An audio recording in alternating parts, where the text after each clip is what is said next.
This is what 150K creative strategist actually does and why all brands are desperately hiring for this role right now. So creative strategists are the people behind every ad that you see on Instagram and TikTok that actually make you want to buy something. But this role didn't even really exist 3 years ago, and now companies are paying six figures because they can't find qualified people to actually fill it. I'm going to show you the exact curriculum that creates expert creative strategists. We're also going to go over the 4 must-haves that you need to actually get a full-time job. Plus, I'm going to let you in on the framework that I use to evaluate whether or not someone actually deserves that 150K salary or a promotion. Now, I've hired dozens of creative strategists, worked with 9-figure brands, and built the systems that separate the top 10 from everyone else. And by the end of this video, you're going to know exactly how to become one of them. So what is a creative strategist exactly? Or rather, what do they do? Plainly, they research, they strategize, they ideate, they script,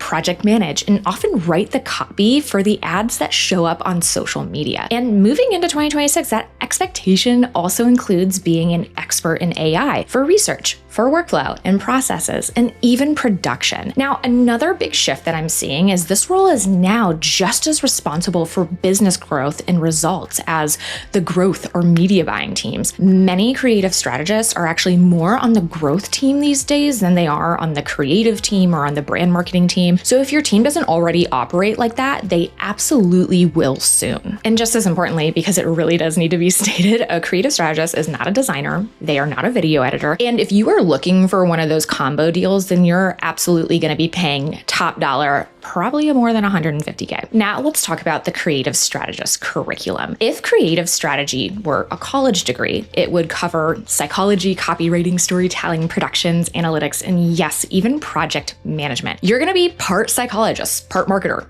part creative director, and part analysis. Now, I actually created a playlist for you that will go over most of this for you for free. But if you are interested, I do have a course that is coming out soon. Be sure to sign up in the waiting list below. If you can master all of these, you will be a tier 1 creative strategist. And candidly, if you even master half of it, you are going to be better than 90% of the creative strategists out there today. And hint, hint, this is the checklist that I use to make sure someone is worthy of that 150K role. So let's go through each of these one by one, and I'm going to have some of my favorite resources pop up for you so that you know exactly how to get started. So module 1 is going to be your foundations. This is really about building the right mindset that you need as a creative strategist to thrive. Number 2, consumer psychology. You need to really understand on a psychological human level why people buy and how they are motivated and what their core desires are. Module 3, customer research. You need to figure out how to figure all of that psychology stuff out, right? So you need to learn how to turn reviews and comments into actual insight. Number 4,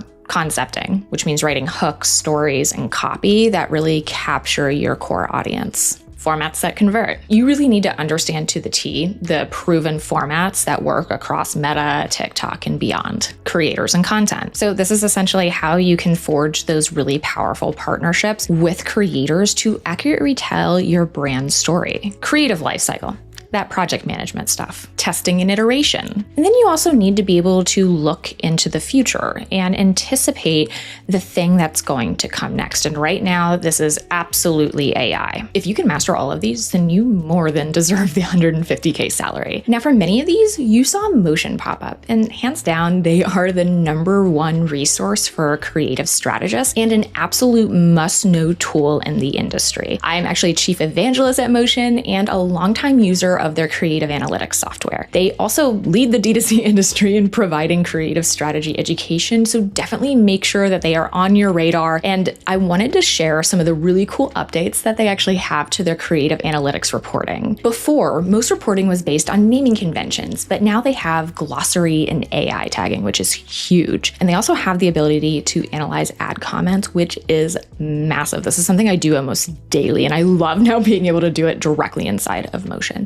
Additionally, they now allow you to also build a memory of your past performance and easily export to ChatGPT so that you can have a conversation and dive a lot further into your data. Be sure to check them out and absolutely sign up for their newsletter Thumbstop. It is such a great resource in this industry. Now let's break down the freelance versus agency versus in-house paths. Which one is better? So you're going to have three major pathways as a creative strategist: freelance, in-house at a brand, or an agency. These all have really unique inner career pathways and salaries. And if you have no experience and you're starting from a blank slate, you're probably going to start doing off some freelance work, some gigs. But I would highly suggest cutting your teeth at both an agency and in-house at some point in your career. There are tons of pros and cons to each, but I highly suggest that you actually work for an agency early on so that you can really get that grit and have a wide range of experience across brands. And then you could work for a brand more mid-career to go more in depth and get more of that full funnel experience. Now, your best entry point to get a full-time role is likely going to be with a smaller agency or a brand who is willing to take a chance on you. Honestly, it's how I got my first role, at a small agency. And the cool thing is here too, that there is a big appetite now for agencies and brands to hire a lot more overseas, way more common than it was a few years ago. So if you want a full-time role with that American USD, it is completely available to people all across the world. So my advice is to know the bigger and smaller agencies that are hiring. Make a list of those brands that you really aspire to work with and use that to guide who you are engaging with online. Which brings me to the next really important part: must-haves to land your first creative strategy role. Now, you don't need a college degree to get this kind of role. In fact, I've never once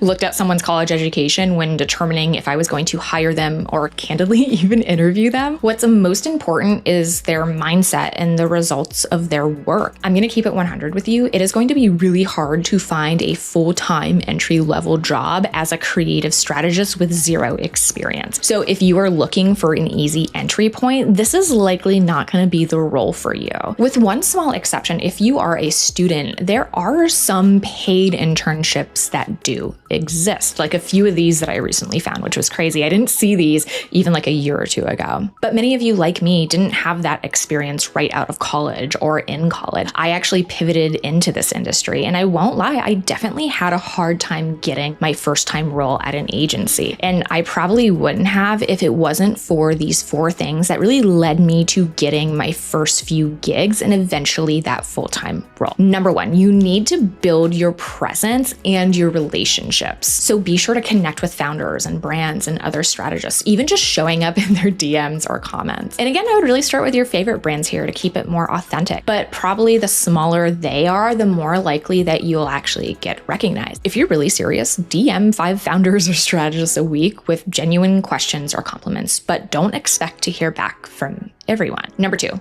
build a presence on LinkedIn, Twitter, and TikTok where you share your ideas or breakdowns. I would actually suggest posting 1 to 2 times per week on LinkedIn and Twitter. And it could be as simple as you breaking down an ad you like or explaining why you like it. Go back to the curriculum. Another honesty moment here is your name and face being known is often what gets you into the room before your experience does. So be sure to optimize your profile with a really clear headline, say something like Aspiring Creative Strategist, Page Social, and have a good photo. Those things really do go a long way. Now, number 2, let's talk about education. Go through the curriculum. I would also suggest taking 1 to 2 targeted courses. Very Hot has an amazing course that many people loved. I also have a course that will be coming out in a few months. Be sure to sign up for the waitlist in the description bar below. There's also a backlog of motion courses that are absolutely top-notch. Number 3, community. I would highly suggest joining 1 to 2 paid or free marketing communities. So think Slack, Discord, Facebook groups, or school. I found that these tend to have the best access to gigs and jobs, like the Foxwell Founders Group, Wiz Ecom,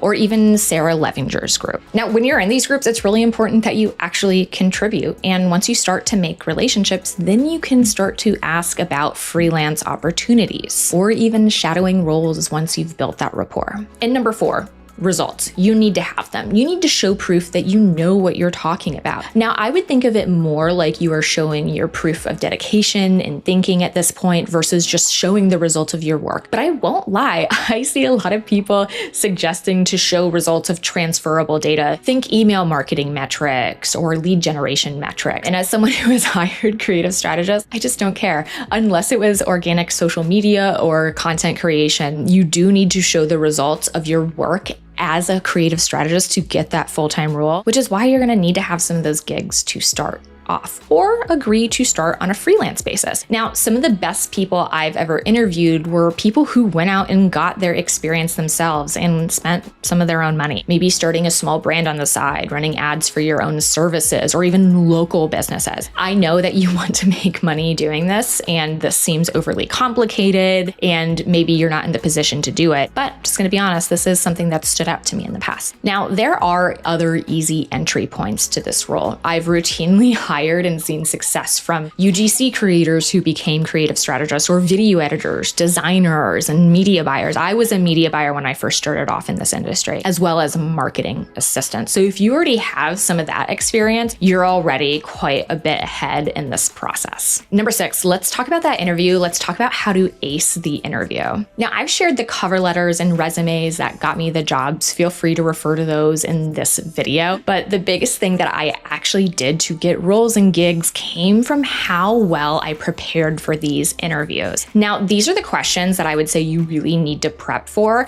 which should help how you approach this entire process, even the first few weeks at the job itself. Number 1, how do you approach creative strategy? This is intentionally vague, and what I really like to see here as someone who has hired a lot of creative strategists is someone who has a step-by-step process on how they first approach a brand that they are going to work with. The next question that you should know how to answer is, how do you approach an ad that has failed or one that has performed well? The reality is that you're not always going to have your work produce great results, especially when you're first starting off. So how do you approach in a systematic way content that isn't performing as well? How do you make iterations to make sure that you can get that performance? And then when things are performing well, how do you capitalize on that? How do you double down on that? Again, a lot of these are about understanding their thought process and how they approach their work. The next question that I really like to ask creative strategists is, how do you keep everything in order? This job involves so many moving pieces, and it also involves a lot of different departments. So I need to make sure that I'm hiring someone who is highly organized and has their own internal system. And then I also really love to understand where they get their education. Tell them that you watch this channel. This is a great free resource for you guys. But I also want to see if they are a part of any other communities, what other creators they watch. But this really just does show me that they are passionate about this industry and that they are invested in bettering themselves. And the next one, what brands do you look to for inspiration? Honestly, I can't tell you how many times I've been in an interview with a creative strategist and they've said something like Nike. And I'm just like, do you even like marketing? So candidly, I really look for people who are looking at brands that have great paid social advertising. The reality is that like Nike doesn't really need paid social. It's like mostly catalogs and some of their big campaigns, but they are not using direct response tactics on paid social. So every time someone says that, I'm like, ugh, I want to know who you like for their meta ads or for their direct response. And then the final question, how do you approach creative differences on a team? This is something that happens a lot. It's really important to make sure that they have healthy conflict resolution when they are working with other people. I don't really care how great of a creative strategist you are. If you're not easy to work with, if I don't like working with you, you're not going to work with me that much longer. Now, as you are going through this interview, you need to find ways that you can answer these 2 questions for them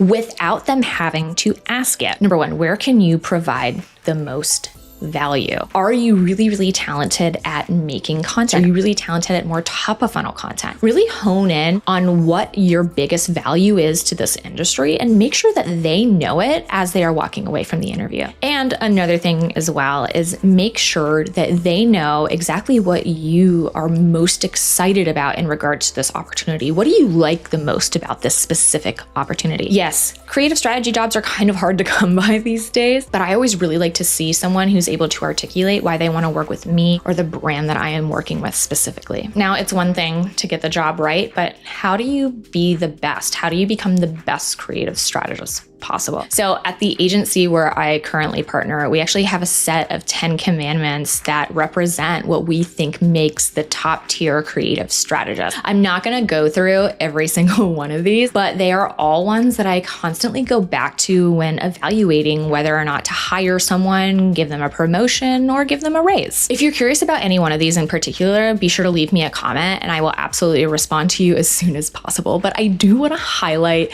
a few of these. Number one, obsess about performance. I want to see a creative strategist launch a test and literally check in on it every time of day, several times a day. Like, I want to know that they are motivated by performance and good results. And candidly, I find that that's a trait that's pretty hard to train. Additionally, they need to obsess about the customer. I want to see them getting really fired up about doing in-depth research, customer review mining, and uncovering huge insights that translate to big ideas. Honestly, nothing thrills me more when I see a creative strategist really get into that. Another one that's really important is you need to take 100% ownership of your work. Ultimately, creative performance is your responsibility, and getting your projects delivered on time is also a part of that. This is another thing I find really hard to train. Another great one is to know your weaknesses and create coaches around them. If you're actually curious to know how I make AI coaches, let me know in the comments, because that is something that I've been really passionate about recently and have been showing my team. Ultimately, all of these are going to be super important, and I fully believe that AI is going to do it better than the average B grade creative strategist within the next 12 months. And the question you need to be constantly asking yourself is, will I have a job done? Now let's talk about the frameworks to making 150K. So making 150K means that you have to make $12,500 per month.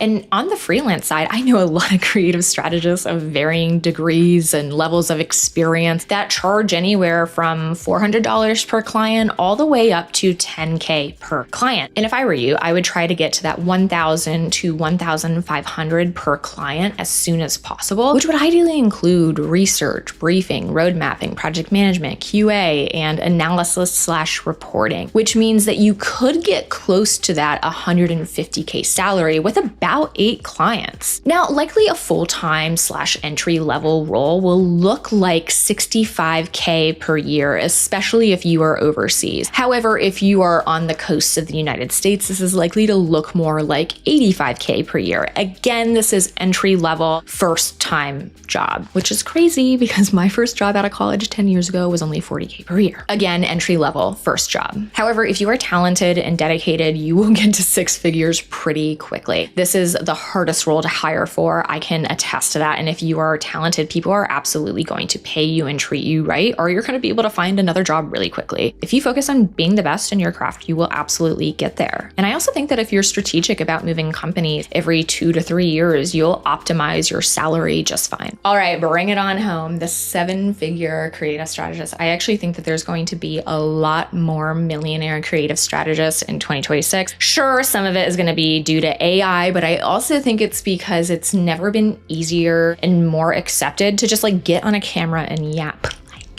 Now, the key here is that the 7-figure creative strategist doesn't just sell your time. You're not going to make 7 figures by writing briefs unless you sell them. But candidly, these people are going to be selling systems. They're going to be consulting. They're going to have paid communities, courses, and they have agencies and even brands and products. Now, the reason why I wanted to make this video, the 150K creative strategist, is I think this is a really great ceiling to break through as soon as possible. Once you break through that salary band, you start to realize just how much is possible and how much greatness you are candidly capable of. And that's it. If you guys have any more questions about what it takes to become a 150K creative strategist in 2026, let me know. I am so passionate about this industry. I love providing this education to you guys. And really, I just want to be here to help service you and help make you better and help you guys reach your dreams. So as always feel free to DM me, tell me what's going on, give me something in the comments so that I can continue to make content that actually moves the needle for you. And I'll see you guys next week. Love you. Bye.